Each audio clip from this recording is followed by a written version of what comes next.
Introducing the next evolution of streaming in Africa. Re-engineered from the ground up, a new look, a smarter, faster interface, seamless, powerful. AfroMobile is now easily available across all your smart devices, smart TVs, smartphones, tablets, and more. From live TV and events to your favorite on-demand shows, AfroMobile delivers an ultra-smooth, uninterrupted streaming experience anytime, anywhere. Download and update your AfroMobile today. AfroMobile, authentic African stories.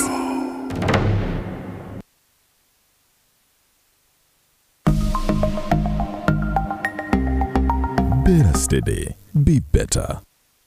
Sometimes I've been affected by those who send me money, by those who tell me send money on this number. If you don't send, we are going to switch you off.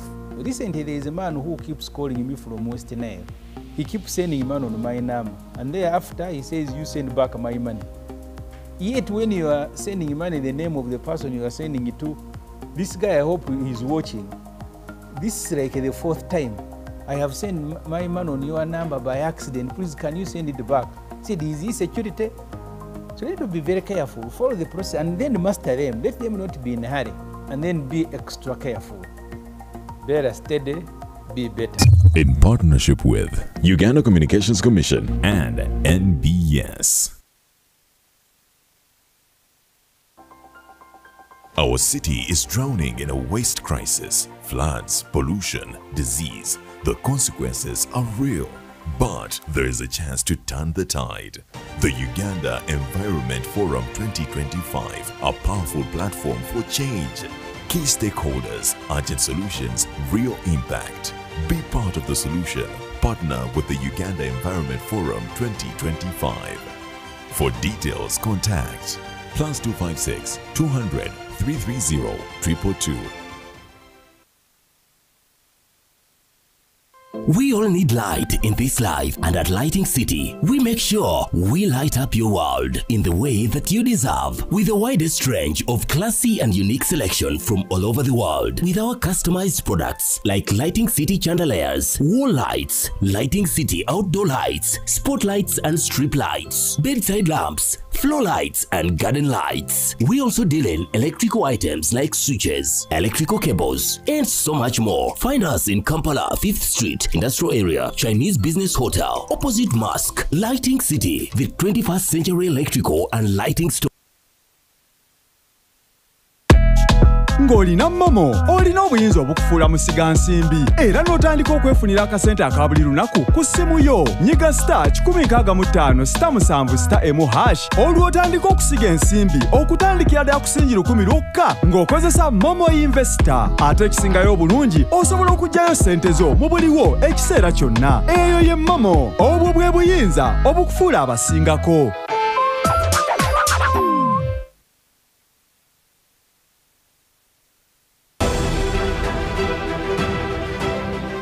I'm one of the scientists now doing research on plastic technology recycling, where we can be able to produce other products from plastic waste. For example, we are trying to develop a plastic tile with sand plastic tile, that it is unbreakable, it can be shifted from one roof to another. So this is a project we are working on. It's our initiative as Kazire Group of trying to reduce waste from the environment. Brothers and sisters, Taso Butonde for a better Uganda. This message is brought to you by National Environment Management Authority, Kampala Capital City Authority, Vivo Energy, Airco, Pepsi, Stanbic Bank and NBS TV.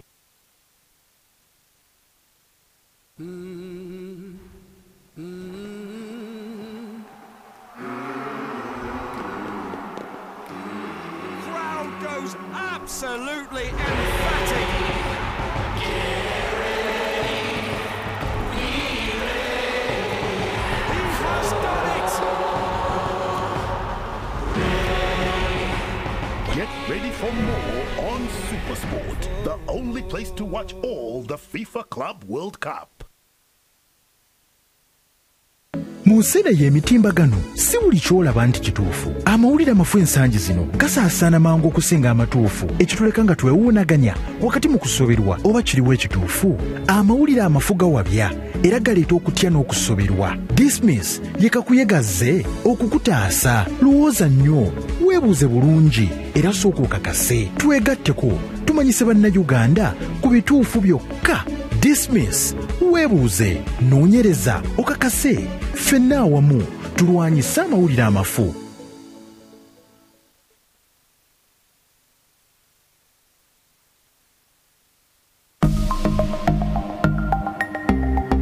Better steady, be better.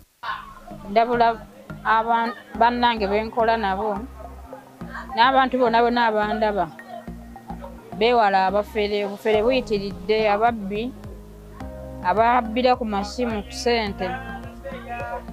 Olaba message yonna nti oba tukusindikidde ssente bweziti nga bakusaba pini, bagezaako okusaba pini, weebereremu towaayo pini yo, baba bagenda kubba.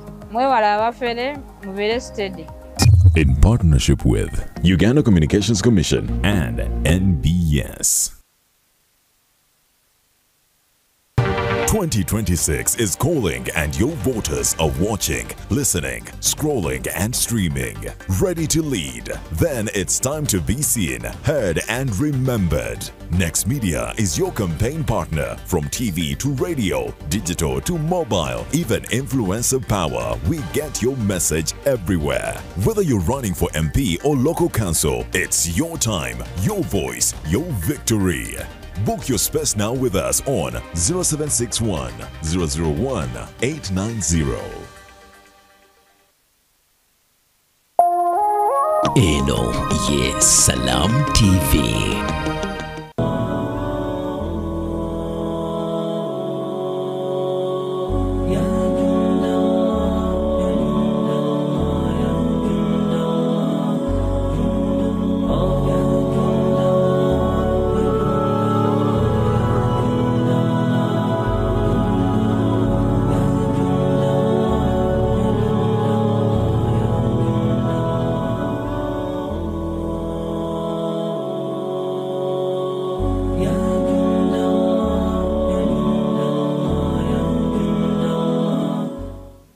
أعوذ بالله من الشيطان الرجيم بسم الله الرحمن الرحيم الحمد لله ثم الصلاة والسلام على رسول الله صلى الله عليه وسلم. Tubaniriza nateera ku the Muslim Roundtable podcast wetukuleetera amaloboozi ag'enjawulo okuva eri abasomesa, abawalimu ne basheekha ab'enjawulo nga bagezaako okwongera tutangaaza ku nsonga ezikwatagana n'eddiini yaffe ey'obusiraamu. Mbalamusa n'ekiramuso ekisinga obulungi ti assalamu alaikum wa rahmatullahi wa barakatuh. Leero tuyina omugenyi waffe musajja nga musomesa muallim nga yayatiikirira nnyo mu kusomesa naddala mu masomero ag'enjawulo naye ateera mu field eya ddaawa agimazeemu ebbanga ng'alina experience ey'ebbanga eppanvuko mu field eya ddaawa.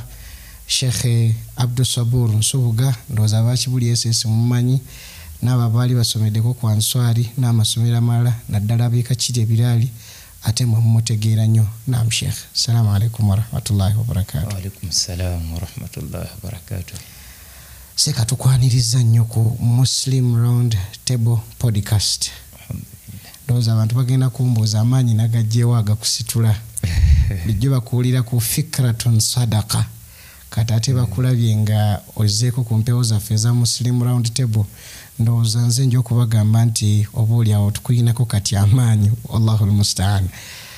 Kakati Sheikh, ekibuuzo ekibadde kyokya abantu naddala abasiraamu, owuliriza ba motivational speaker ab'enjawulo ku mutimbagano na buli yenna ayogera ku success.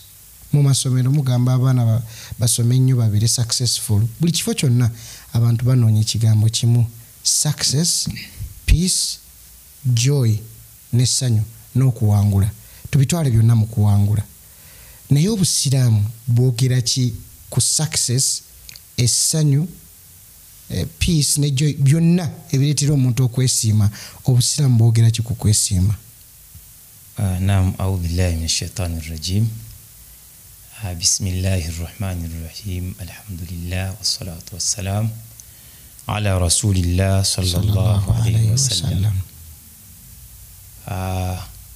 ekibuuzo ky'obuuzizza kikulu era bw'oba otunuulidde alamu yonna ensi abantu mukhtalifun oba mukhtalifin fi ngeri gye banoonyaamu ebintu ebisinga nti tusobola okwawukana nti nze noonya ndi musiraamu oli si musiraamu nze ndi munyolo tulina kalica yaffe abaganda baki waliwo abanoonya emmotoka waliwo abanoonya naye ffenna abantu abali ku nsi twegatta mu kunoonya ekintu kimu abazungu kye bayita success oba mu Luwarabu kye tuyinza okuyita saada twegatta awo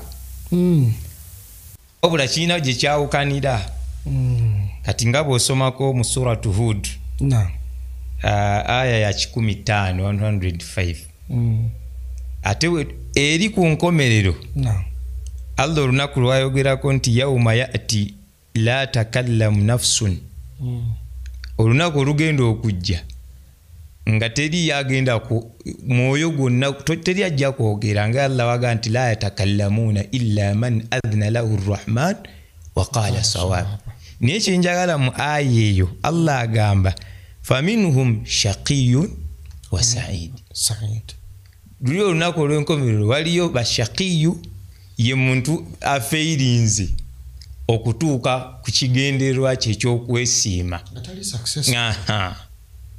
oba ekitegeera eyo akhira kati ku duniya tulimu ebibinja bibiri waliwo alwana n'atatuukayo n'abeera shaqiyu feria bambu bamuyita kigambo kizito wambu okiwulira mu luzungu niwankwadde oba okyogedde mu luzungu abamu balowooza nti oluzungu lwe lumanyi okuwoomereza naye bwega oli feria kirina engeri gyekizaamu gyekimalamu amaanyi nti oyo feria kyobola bba bannabyansoma bagata eri gwe bayita feria buli omu mu kusoma buli omu abaako obusobozi bwe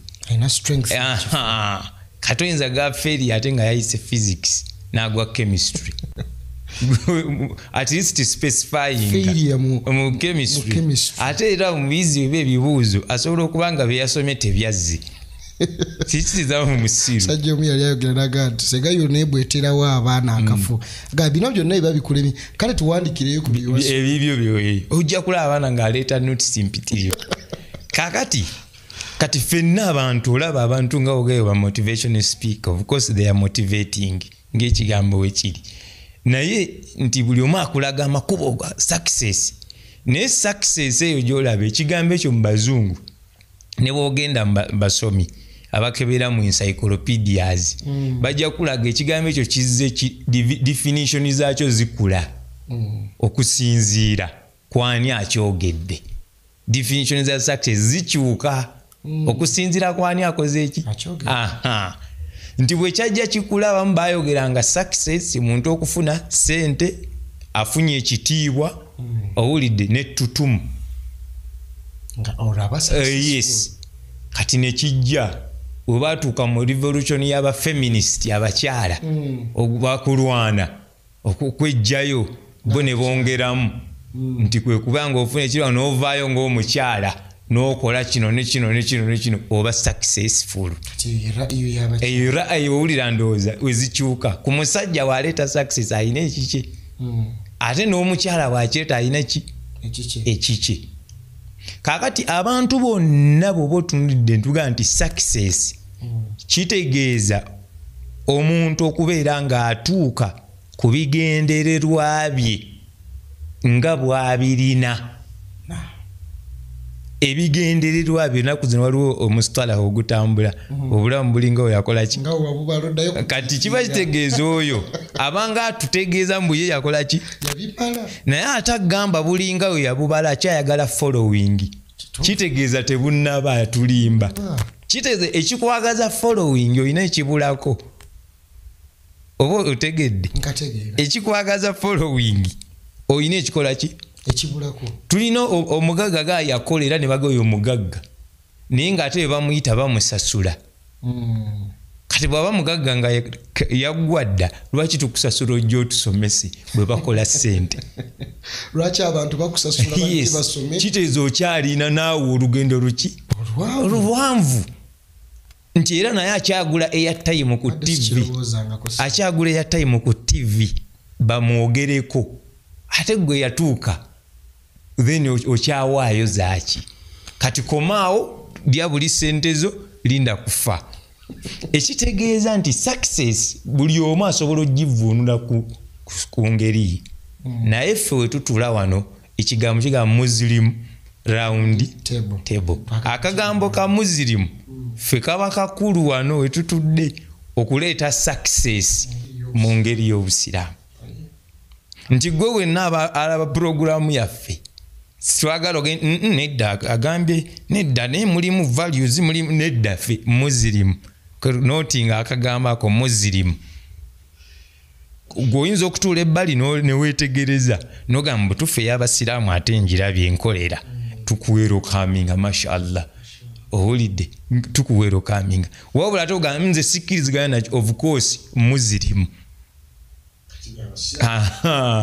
kati tuba tugaye success nga tuli ku muslim round table ffe tukuwadde perspective ey'abalala bwe boogera ku ki ku success kati ne tukuwa neffe obusiraamu gye twagala okukuwa bwe tugamba ffe asaidu yaani saada tukitegedde okutuuka ku bigendererwa byo n'ogamba bituuseeko n'ofuna rahatu albal kati gwe tokyalina stress gwe oli awo kitegeeza ekibuuzo ekiddako wano ffe tukubuuza mu busiraamu nti man huwa said asaid kati bwe twogera ku saada abantu mu nsi yonna bwe twogera ku saada nga nkuzizaamu katono mu nsi mwe tuwangaalira abantu saada basobola okuteekulwamu emiteeko esatu mu kugitegeera waliwo amanyi success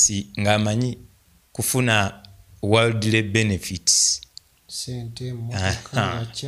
ye bwakoma nazimba ennyumba yange nina emizigo nsoloozaamu ninya tiketi nengenda buli mu nsi yonna era obawulira ku mikolo nakatambula mu nsi 50 nakatambula mu pasipoti zange nakamalako pasipoti bweziti obutabo bwe buti nina abaana gundi situka oyo alina gundi mugundi ono yakuuka mu kulunda enjuki alunda n'ebiwojjolo ono azaaza ebikunnembe ono kakati owulira ye awulira ego gaki maanyi ku mukolo asituka nina diguli 30 musituke gundi Mustafa aliwo ono atabula eddagala eritta ebiwundo oyo bamutwala ne mugundi mu America ye kati ye success agibaliraawo aguze emmotoka agirina abaana basomya basomezeza mu masomero gakola ki oyo gurupu weeri tulina gurupu endala yo success etunulira saidi emu kati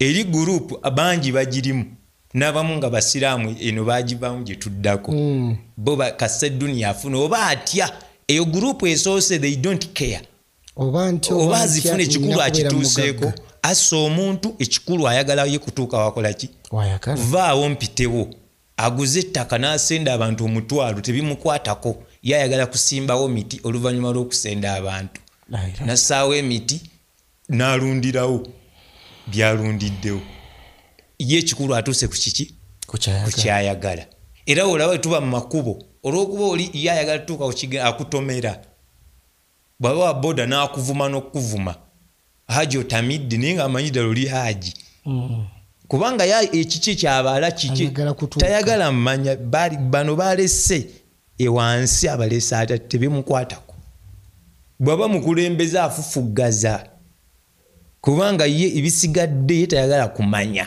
kasitatuukiriza ekiki eyo gurupu weeri mu kunoonya ki success waliwo gurupu ey'okubiri bo concentration eno baffe mu basiraamu ebeera ku akhira duniya yagita yava ku duniya tekitegeeza mutagiriiko wabula ye la yahtamu bi umuri duniya simanya abo mwagala kwesimba osima abalonda budyango olonde sima biki ye tafaayo tayina kino kikulu alidde anywedde ali ku hadithi eri nabbi sallallahu alaihi wasallam gye yayogerako nno naga nti omuntu yenna man asbaha minkum muafan fi jasadihi muntu akeera ku makyanga ali health tayina wa muluma omuntu oyo aminun fi sirbi tayina security threat yonna tayina bakuumi tayina mukuumi waliyo omuntu ali obulungi abeera n'omukuumi ekyo oyinza okiteekako ebirowoozo byo esobola okuba fikiratun sadaka naga nti waliyo omuntu ali obulungi abeera n'omukuumi ekisoboka ate obeera otya n'omukuumi ng'oli bulungi ekiza buli wewekoma okufuna byoyagala okutuwako bikuleetera ate mitawaana kati waliwo omuntu nga ye amina nfika sitabeera mulamu talina naga nti walahu qutu yaumi ng'ayina nekyalya olunaku oluyagamba lunaku olwo oyo si yonna agirina nga ye kasita ayina ekyemisana ayina ekyeggulo khalas ayina kyamisana obulamu bukola ki butambula waliwo n'oyo ne wabaawo n'omulala nga ye ali ku sayidi bbiri wabitaghi fima ataaka Allahu dara al-akhira wala tansa nasibaka min ad-dunya naye ate njagala okulaga omuteeko ogusoose ffe mutuba mu busiraamu tali successful ogwasoose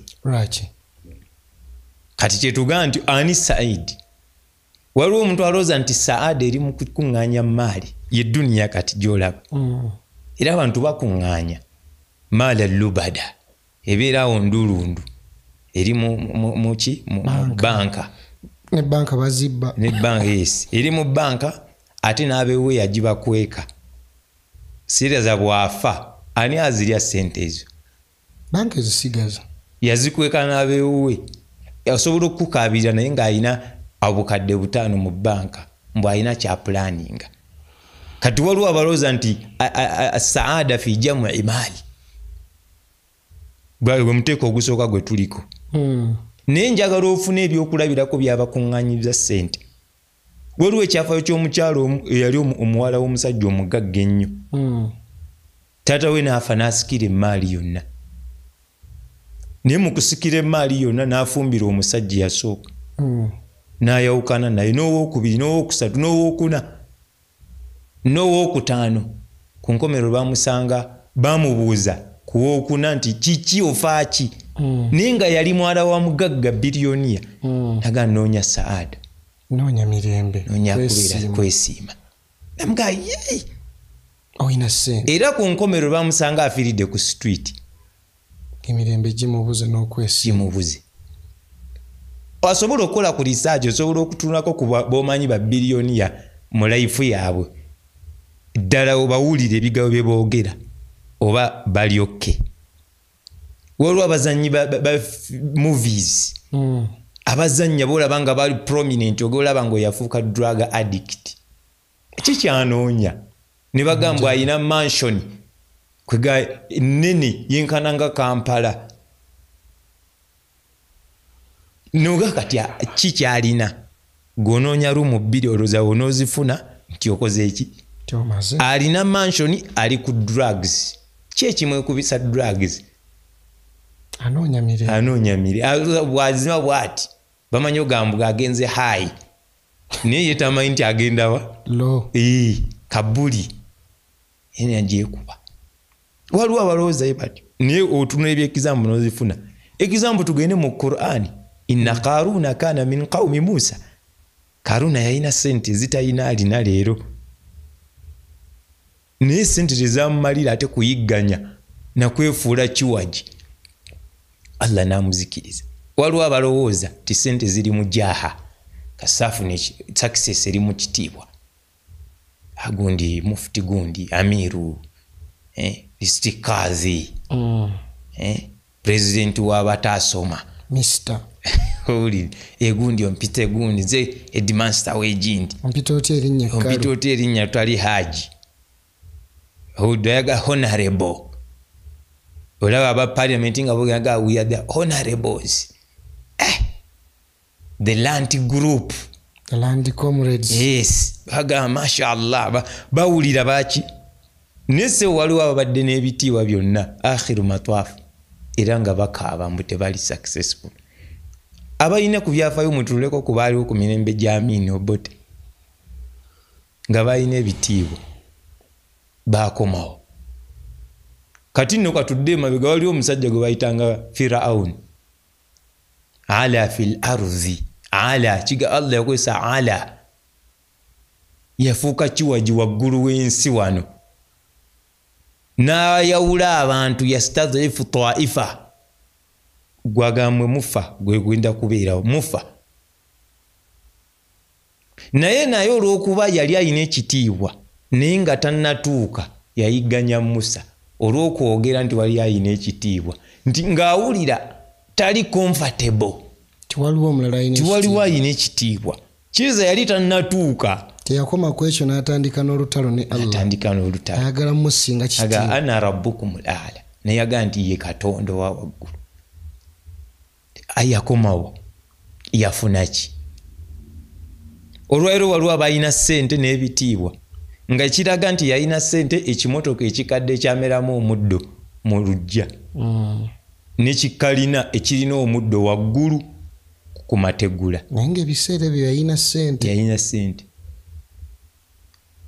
onoonyayo omugagga gw'omanyi mu kibuga atakola kuba abamu balwanyi balowooza okukola kugenda ku mulimu gwe noonya atakola era asigala asolooza kubanga akyalwana atya ziyinza omukola ki abagagga be basinga okwetenda okukeera kati gwanoonya ssente mbw'oba omaze lwaki akeera kitegeeza tannatuuka ayagala okukiipinga kino alaba kiyinza obutakola ki obutabeerawo kati oyo omu yenna alowooza mbwe edduniya eno woogifuna otuuse abadan stress bani abasinga okukaaba stress bagagga ffe kye tuyita saada mu busirawo omuntu tabeera nezo humumu taba na stress tujja kulaba ku byokulabirako mu maaso eyo olaba abasajja abayina ddala saada abaatuuka ku success talina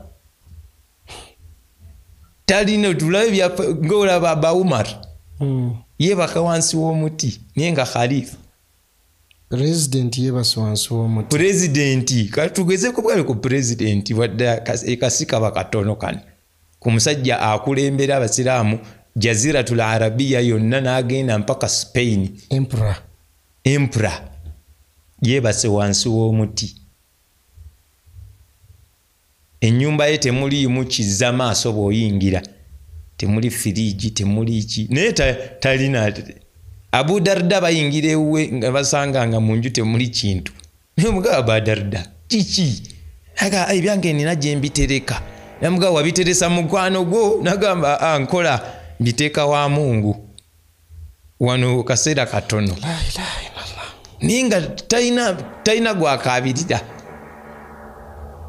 Kati bwe tuba twogedde ku saada abantu bateekulwamu egyo emiteeko waliwo alaba nga saada ssente erimu ssente naye tukirabye temuli era bantu balina ssente bantu mubalaba bazikasuka naye nga abamu tebazikasuka lwa mirembe ekibuuzo kyosooka obuuza abakasuka ssente n'abakwata ssente nga bagaba bakwata firimu oba vidiyo ng'azikasukira abantu ssente kebera ku kyalo kye kwabeera oba tekuli basuza enjala lwaki takuŋŋanya oba nnyingi n'ayimira mu sitenseni n'abayita mu famire n'abayita buli omu ajje lwaki abamu bazigaba olw'okuba tebalina saada tebalina kwesiima nazo otherwise omuntu alina okwesiima nazo ssente tayinza kubeeramu eyo situation. Kati waliwo alowooza saada kitiibwa okimanyi waliwo abantu abatuuka ku level nga n'emikwano alina gigula buguzi ng'empisa ze nga ye tezimuqualifyingisa kufuna mikwano nga alina kugula buguzi bantu era ng'abantu okubeera around ye alina okuba nga alinamu ku ssente bwe ziggwawo bonna nga bagenda La ilaha illallah. Ale ne batandika okukuluma ku status abantu bazibu. Ninga wotunulira empisa ze ye ng'omuntu. Taqualifying abantu kumwagala. Musajja omanyi yaga nti idha qalla malin fama khillu yusahibni wa fi ziyadati kullu nnasi khillani. Sente zikendera bantu badduka naye wezeyongera bakola ki bakomawo bwe zikendera bakudduka imma bwe babeera bakkiriza bakwatibwa ensonyi muto kyabasobola bwe babeera bantu bakkiriza era basobola okukutunira nti tosobola kubeera mukwano gwa muntu wabula tuli ekibaleeta kikoze eki kiweddewo so kati awo ne tubanga saada nga yo teri mu ssente teri filmansibiwaljahi teri mujahi teri mu bitiibwa era waliyo abalala abalowooza mbu saada baginoonyeza mu kubeera nga bakola taklidi luswatu wa tashbihi bihim kukoppa bonoonefu nakubafaanana kati olwo tuba twogera ku muslim round table.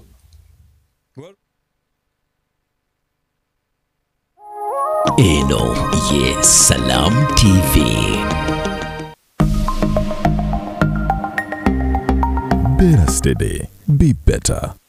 As a member of parliament, I have had a lot of my citizens being duped to believe that somebody has sent them money and then they are called that, by some mistake, we have unfortunately sent money into your phone. Check and send us back that money. Many of our local people keep their money on their phones. So that money has been stolen. Watch out, nobody should accept to deal with the person who you don't know. Don't deal with a stranger in your phone. Don't allow your ATM card to be accessed by a stranger. Better steady, be better. In partnership with Uganda Communications Commission and NBS.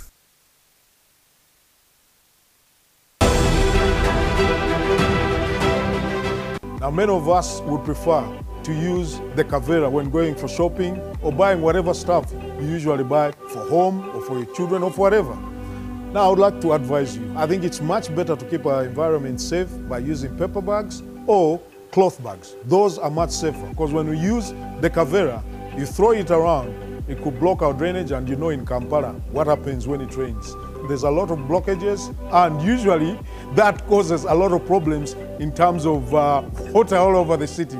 So that's what we're This message is brought to you by National Environment Management Authority, Kampala Capital City Authority, Vivo Energy, Airco, Pepsi, Stanbic Bank, and NBS TV. Wedi Travel is the leading Hajj and Umrah travel agency in Uganda, offering you Hajj and monthly Umrah packages, visa processing, international ticketing, and hotel booking services that suit you best. For more information, call us at 0705 555557 or visit our website at www.weditravel.com or our social media platforms at Wedi Travel on Twitter, Facebook, and Instagram. Find us at Laudel Towers, First Floor, Laudel Road, Nakasero, Kampala. Wedi Travel, your life-changing journey.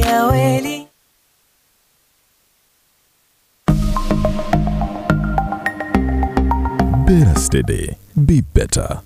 I got a call from someone and he said he was from UCC and he said he was going to block my number because they were updating. And I remember typing in some things, and the next thing I know, I received a message saying that I had sent all the money I had to that number. So don't be like me. Digital fraud is very real, and many people, it is very common these days. So please be vigilant. Do not share your PIN to anyone. Bella said, be better. In partnership with Uganda Communications Commission and NBS. Ekiseera kyali kyankuba era enkuba eno yajja n'ensiri empitirivu. Buli kiro Maliki yaziwuliranga nga zeetawulira ebweru w'eddirisa lye, olwo nno nga zinoonya gwe zinaaluma. Olunaku lumu ku makya kannyina akayitibwa Zoya kaazuukuka nga kookya nnyo olw'omusujja. Mu kweraliikirira okungi maama waabwe yakaddusa mu kalwaliro ak'okumpi. Eyo dokita gye yakikakasiza nti gwali musujja gwa nsiri. Zoya yafuna obujjanjabi kyokka omusawo n'abalabula nti omusujja gw'ensiri tegujja kukoma kubalumba okuleka nga famire ekozeewo ekyenjawulo. Yannyonnyola nti waliwo enkola ennyangu ezisobola okukomya omusujja gw'ensiri. Okuggyawo amazzi agalegamye kiremesa ensiri okubiika amagi n'okuzaala. Okwekebeza n'okujjanjaba omusujja gwonna mu bbanga eritasukka ssaawa 24 n'okugoberera ebiragiro by'omusawo kiyamba omwana obutatuuka mu mbeera mbi. Okwebaka mu katimba k'ensiri akanyikiddwa mu ddagala buli kiro kiyamba okugoba ensiri. Kyokka leero ne Mr. Vaxa eddagala erigema omusujja gw'ensiri. Abaana abali wansi w'emyaka 5 bafuna obukuumi obw'enjawulo eri omusujja gw'ensiri n'okutangira okufiirwa obulamu. Omusujja gw'ensiri guziizika, tandikirawo olwaleero. Okumanya ebisingawo kubira minisitule y'ebyobulamu ku ssimu eya noti 8 noti 10 noti 66. Obubaka buno bukutuusibwako minisitule y'ebyobulamu. Introducing the next evolution of streaming in Africa, re-engineered from the ground up. A new look, a smarter, faster interface, seamless, powerful. Afromobile is now easily available across all your smart devices, smart TVs, smartphones, tablets, and more. From live TV and events to your favorite on-demand shows, Afromobile delivers an ultra-smooth, uninterrupted streaming experience anytime, anywhere. Download and update your Afromobile today. Afromobile, authentic African stories.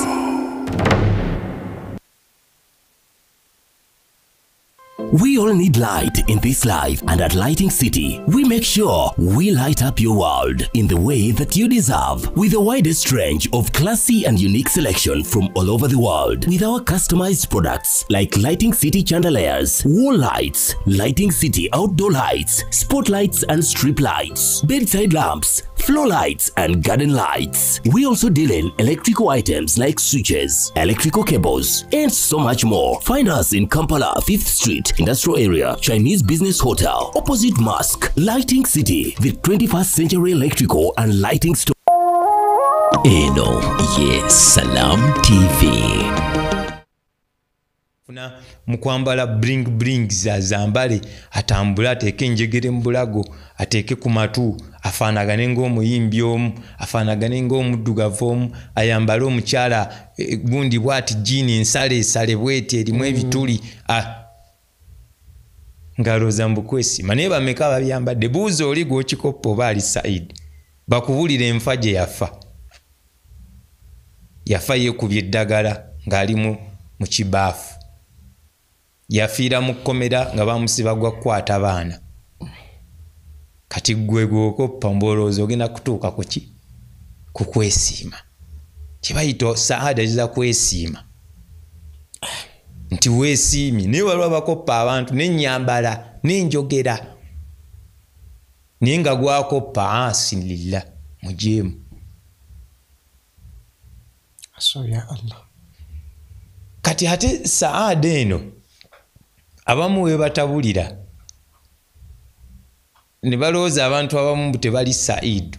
Gwe Sheikh Yasin nga itwaga olina definition ya saada nange nina bwe tuba nga tulagera ku duniya gwoyinza okubeera ewuwo ng'omuntu okugolaba yeesiimye alina abaana mmotoka naye ng'ate ewange emmotoka teri mu byakwesiima kati gwe ovuma nze ompitako nga ntambula mu kubonaga omusajja bambi abonyeebonye n'ensi eno kigere ku kigere naye ng'ate ye talina kubonaabona kwalimu talina gwamulaba gwamusaasira naye nga yeyakali fayini tiyetaaga kusaasirwa era akulinze lw'oligenda mu basawo naye ne bagamba tambuzaamu ku bigere ogira wewala ki so kati yegundi eyo gye tusobola okuwa ku saada nga background nga preamble emiteeko egyo bagimanye nti tulinamu aba saada abaginonza ku nsi kwokka ne baba aba akhira abo balungi ne babawo n'abali between ensi tagireka ne akhira naye akozesa ate ensi eno okufuna enkomerero wakati sekawo wenyini nga tonavaawo waliwo hadithi gyewatunyumiza yali hadithi gyesobola kwerabira ndowooza ojja kugituddiramu emiteeko gy'abantu abali mu nsi nga Allah amuwadde ddiini agimuwadde mulungi ne duniya mulungi waliwo n'omulala nga ddiini mulungi duniya si mulungi ebigambo ebyo nzijukira nabiwulirako era ebigambo ebyo bitambulira ku saada kati ebigambo ebyo abantu buliwa bituyamba obutajajinga n'obutakola influences oba conclusion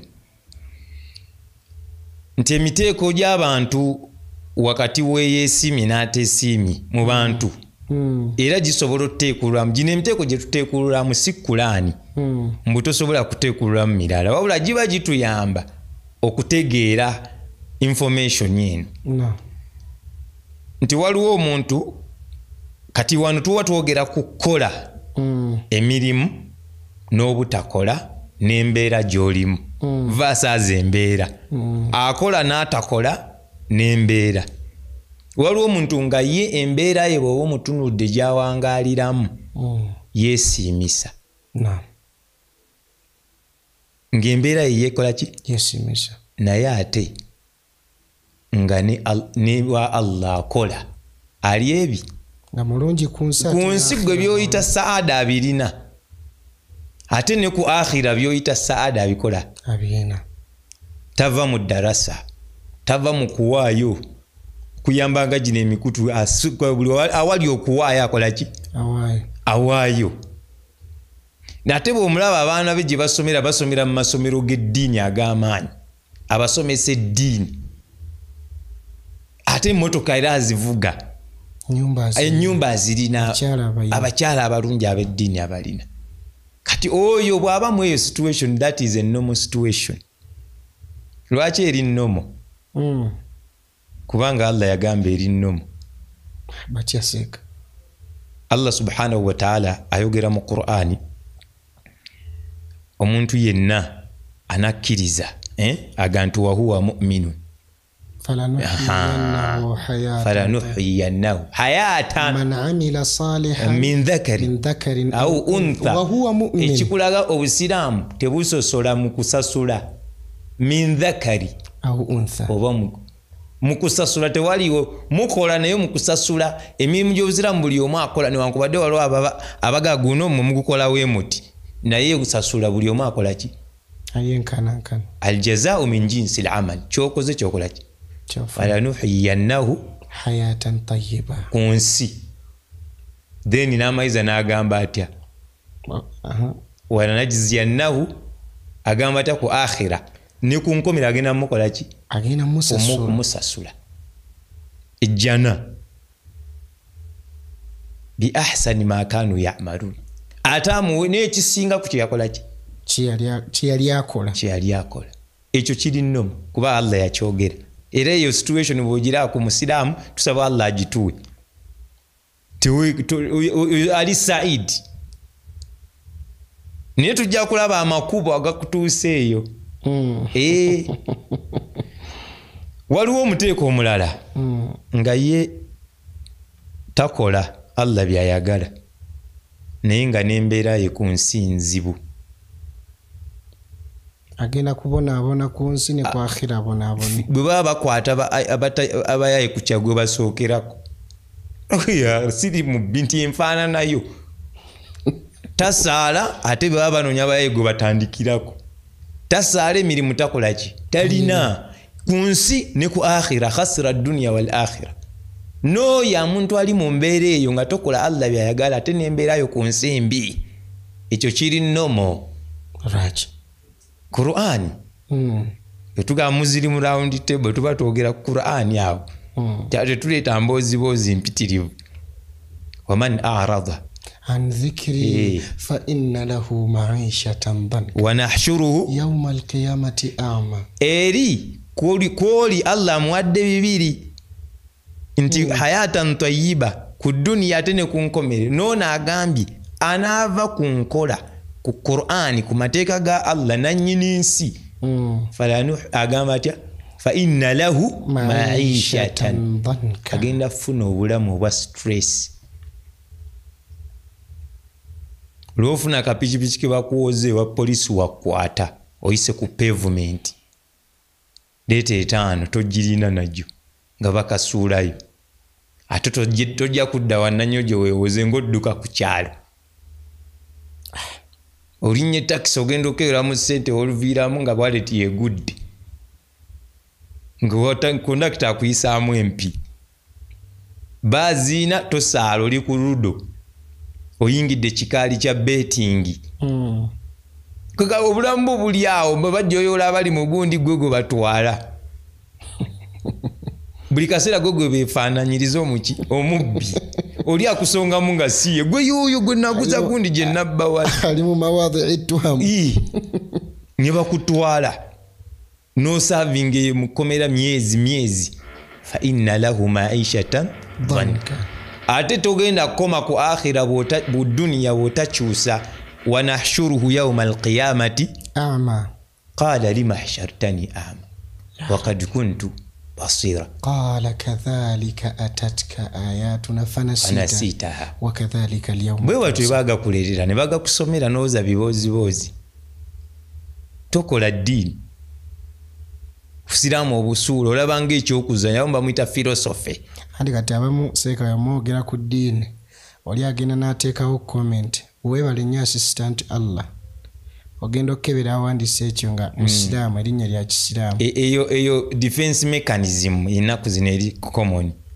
buli muntu aba omunafu ezo statement azikola era oba teweetaagamu malirako obudde naye nze nabagamba nti ekigambo ekyo kikaafuwa defense mechanism walam yakun lahu kufuwan ahad goloza aya ez'okujjukiza zikola mulimu ki oli bwagamba osome nnyo yaba profesa oli bwagasaala nnyo aba akutegeeza mbu ye mutukuvu nedda oli bwagamba muve ku bwenzi kiba kitegeeza ye tasobola kigwamu asobola akola omulimu ogwamulagirwa nga tonnasooka kulowooza kutandika musonga nti naawe naye muyinza wa mubikola ekikulu si byamuyinza kati saawe eno gwe topiki linda we tunadda ku nze nga nange onkunya naye saawe eno gwe tuguddeko ate okola ki kati ogwo gwe muteeko ogwokubiri waliwo omuteeko ogwokusatu guve mu egyo musajja akola Allah byayagala naye ate ku nsi nga mulaba alina okunyigirizibwa oyo ffe mu busiraamu alima yeetunulemu mu ngeri bbiri imma alina obuntu bwagayalirira nga ye alaba butono amazambi alaba matono waliwo ezambi lentera okuwaako ekizampo abamu libayoola kuba ekifaananyi kyaye nga sikikuwadde n'okiteeka ku mukutu sikugambye sinnakusaba oba otudde oba mu gundi emu olya mmere waliwo bano abeekubya naakukwatiramu naakupositinga kati anti woba okuba mmere kuba mmere nze tontwalira mu mmere eyo kubanga sigambye omanyi abantu balina ebizibu gwokubye ayinza okubeera ayina abantu abamunoonya abantu bano ennaku zino recordinga ogera oti eyo si gundi restaurant mwali mu Uganda kati waliwo bano abaami nga yawasa omukyalo owokubiri mukyalo omutamanyi atulamututteko omukyala namba 2 somewhere gwewekwasa bu video kateeka sima ku TikTok mukyala ali waka ali mu kiwubaala akebera ku TikTok alaba omukulu ali mabegeri berisa chips nazoominga naga ono siye gundi talina wamugamba sister we baladde berisa chips kiwulidde kati ekyabamu bakirabanga ekitono watahsabunahu hayina wahuwa inda Allahi azim era nagamba nayogerako ekigambo nebagamba ono kati musajja alabika mukambwe ennyo bwe muba mutuyita ku mikolo mubawulemu abaagala kamera n'abataagala mugaye ekidaala kiri atayagala mukwatira mu vidiyo eno mwoba otuula omusajja kuba abamu tetwagala naye ate ng'otuyise yasiini ate ng'oyagala kukola coverage yo nze saagala beera mu coverage tuteerewo ekidaala sikalubiriza nga wasobodde okukola tenti y'ab'emmere n'ab'amataali n'obawa kati naffe tufeeko of course ojja kufunayo bayinza oba batono naye nno nkyogedde ng'asaaga wano oyinza olaba ng'asa naye bangi n'abo bennyini abeekwata tebaagala bakwata nga tebeetegese obadde okimanyi ekyo bakazi bangi tebaagala bakwata nga teyeetegese ng'omukwatira ku origino temuliimu kati olaba otya ng'omukutte n'omuteekayo banne nga bamuzuminga gundi ono bulijjo aleekaanira kuno tunula oluyinja okiwulidde ega alina oluyinja kati gwe omukutte abamu we tuba tulya abamu tulina amaddu ag'enjawulo olya muntu oyinza okuba atuse bamututte mu restaurant tatuukangawo bamuwadde simanya pizza bamuwadde simanya buki kuga naawulira nga kyaliko takikola ki bw'alya kino bw'avuubika kino bw'ayiwayo ebyokunywa bwe biyiika gwe bw'omukwata olaba bwe bagenda omuvumisa ensi yonna amaalo ekyalo yavuddewo oyo yaani abaleeta mu public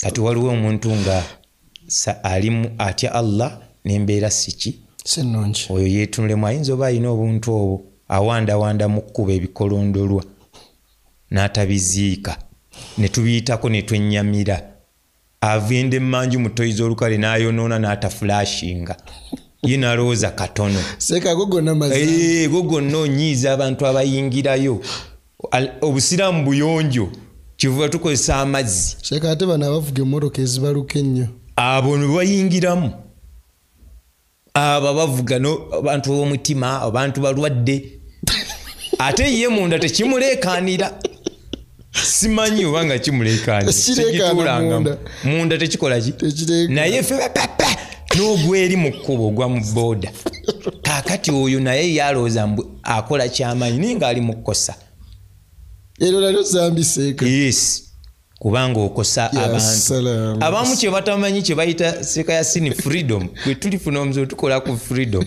freedom kiba kitegeeza freedom yo ekoma ey'omulala weetandikira bw'oba olina leediyo ewaka eyina kubanga gwagyewulirira kubanga nze neiba sinnagambako munjagala wuliriza mawulire sinnagamba kati wooza mbu freedom sebo anti kaseri eyingira mu yange eba tekyali freedom seke motoka yange Subaru najigula gigule ekuleekaanire wekka eddoboozi mulikyuse oliteeke munda kitegedde yasala seka tugende ku question egamba nti kuba omaze okutunnyonnyola man huwa Said gyetutandikidde eyesiimi otulaze asaada mu context ey'obusiraamu kubanga abantu tulina engeri gye tulaba saada ey'enjawulo naye otulaze asaidi yani okitulaze kati ekibuuzo kiri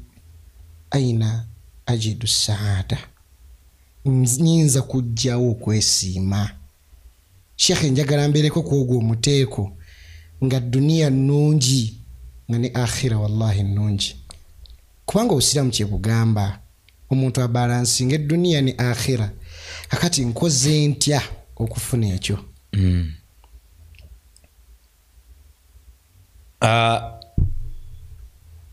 nfuna ntya saada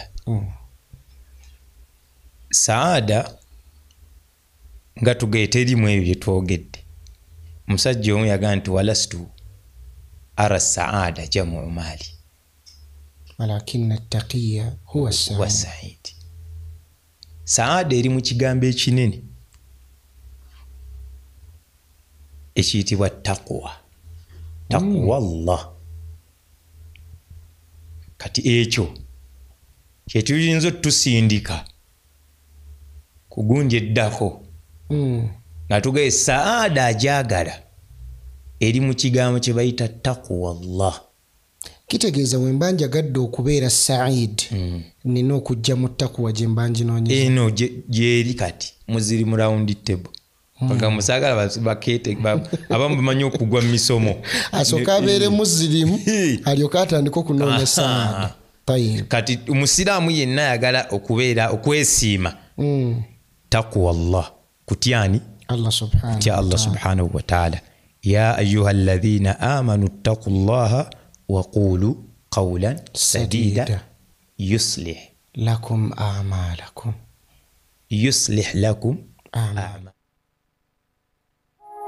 Eno ye Salam TV. Better steady, be better.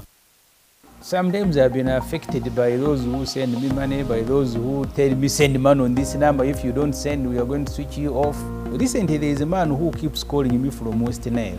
He keeps sending money on my number, and thereafter he says, you send back my money. Yet when you are sending money, the name of the person you are sending it to, this guy, I hope he's watching. This is like the 4th time. I have sent my money on your number by accident. Please, can you send it back? He said, is this security? So you need to be very careful, follow the process, and then master them. Let them not be in a hurry, and then be extra careful. Better steady, be better.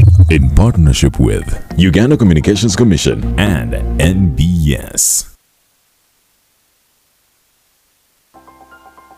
Our city is drowning in a waste crisis. Floods, pollution, disease. The consequences are real. But there is a chance to turn the tide. The Uganda Environment Forum 2025, a powerful platform for change. Key stakeholders, urgent solutions, real impact. Be part of the solution. Partner with the Uganda Environment Forum 2025. For details, contact +256 200 330 222. Okuviira ddala nga yakazaalibwa Sara yalina okukakasa nti Daniel amalayo ddoozi ze zonna ez'okugemwa okusobola okwetangira endwadde zinnamutta. Kyokka omusujja gw'ensiri gwasigala gumugonza. Ku kalwaliro waafunira obujjanjabi dokita yakikakasa nti ddala gwali musujja gwa nsiri. Olw'obujjanjabi obwamuweebwa Daniel yassuuka kyokka Sara n'asigala nga mweraliikirivu.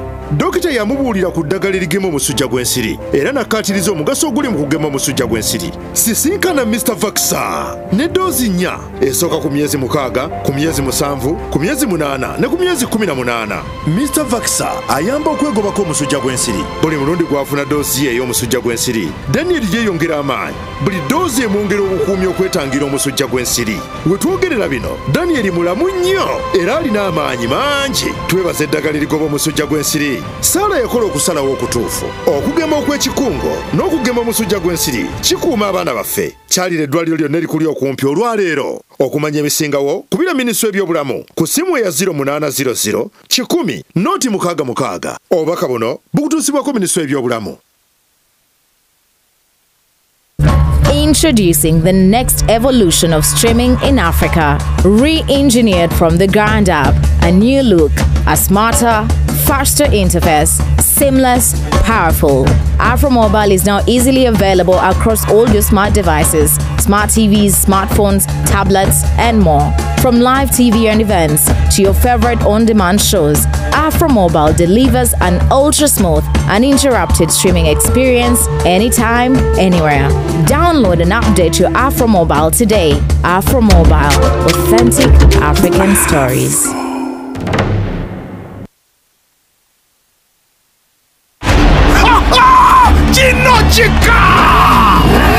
Wefunire pichipicha y'amasanyalaze ng'oteekayo emitwalo 10 gyokka. Egirako helmet, reflector jacket, driving permit ne third party. Weevuge ng'osasula emitwalo 6 buli wiiki okumala emyaka 2. Owona okugula amafuta n'okukola saavisi. Pichipicha girako kilometers 85 ng'ate battery osobola ogikyusiza mu bifo ebisoba 10 okwetooloola eggwanga. Kyalira office ya Union wonna mu ggwanga oteekemu okusabako. Sinakindi otukubireko.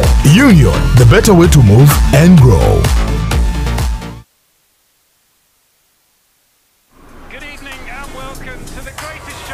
This is a people's game. They will be bubbling about this one for weeks and months to come.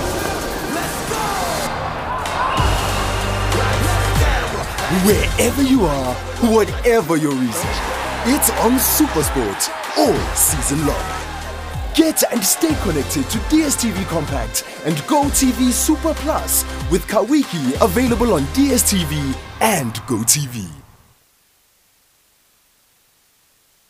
Curious to know who supervises government projects? MPs oversee the implementation of government programs and regulate public expenditure through the budget process. Your MP monitors and informs the executive the misuse of government funds, violations of rule of law, and unlawful activities in any part of the country at large. Your Member of Parliament is your representative. Make your voice heard. This message is brought to you by the Parliament of the Republic of Uganda. Kampala mornings, more like Kampala marathons. Why sweat in traffic when there is a better way to move? With Union, you're always one tap away from safe, affordable and convenient rides. Glide through the congestion like it's a VIP lane. Get there faster, safely at the best price in town. Download the Union Let's Go app today. Union, the better way to move.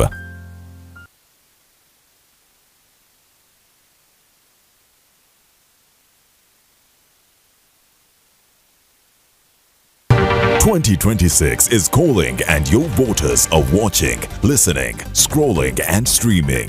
Ready to lead? Then it's time to be seen, heard and remembered. Next Media is your campaign partner. From TV to radio, digital to mobile, even influencer power, we get your message everywhere. Whether you're running for MP or local council, it's your time, your voice, your victory.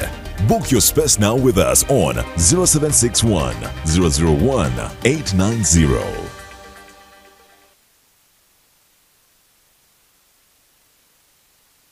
Wangula tukutuku ne sabuni jama. Uliwagula sabuni jama, Prestige Margarine, sabuni owokunaba, owalanzo, owobuunga yoza, owatos, chapa mandashi, baking powder, ebibiriti bya solio, buto wa rinsen, omuzigo gwa kasuku ne tiri, nala instant noodles, nebirala bingi nga biwezo bukadde butaano n'okudawagulu. Abo ofunne wakakonge kojjuza nga kakwingiza buterevu mu kalulu wako okuwangula tukutuku, n'ebirabo ebirala nfofo, ebyobuliwo. Wangula tukutuku ne sabuni jama. Eno ye Salam TV.